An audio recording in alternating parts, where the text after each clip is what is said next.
Hello viewers, my name is Christopher Felix and welcome to your second class on design.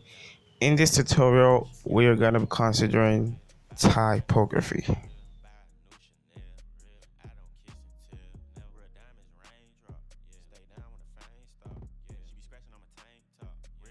Typography refers to the style or appearance of text.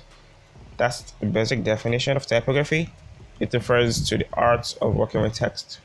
So moving on to fonts and classes of fonts. A major class of fonts we have is the serif. And to notice the serif, they have these little strokes attached to the main type. Serif fonts are considered as fancy fonts because of those strokes. They kind of look classy and expensive. That's a serif. And an example of a popular serif font is Times New Roman, which is widely used for newspapers and articles. Serif fonts work pretty good for newspapers and magazines. Yep. On the other hand, we have the sans serif, which is without serif. That's basically like the meaning of sans serif, which means they don't have those strokes I was talking about earlier. They're more modern than a serif and look straightforward and inexpensive.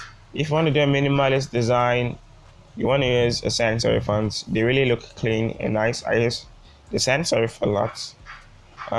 Another class of fonts I think you should be exposed to is the scripts, and I use the script fonts a lot. They're really stylish, and the script fonts are designed to mimic handwriting. And this is kind of a good thing and a bad thing because, first of all, it feels more traditional, but a con of it's kind of hard to read to some viewers. You have a lot of letters touching each other, so it's not really easy to read the script fonts. But it makes your design look really cool.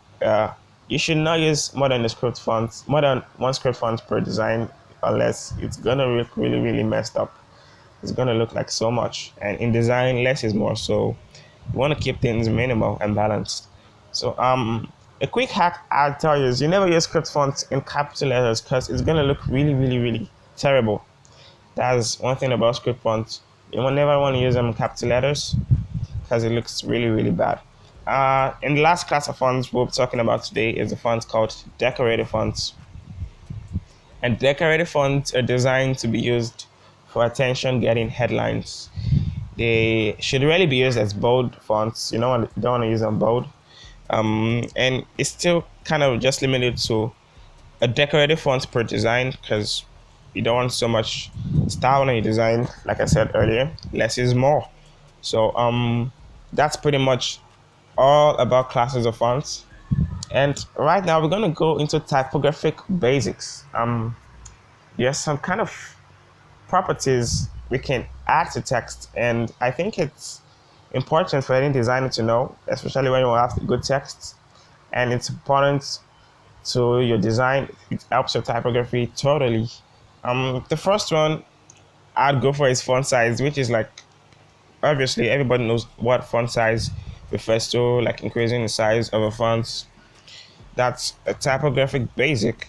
You can define your sizes.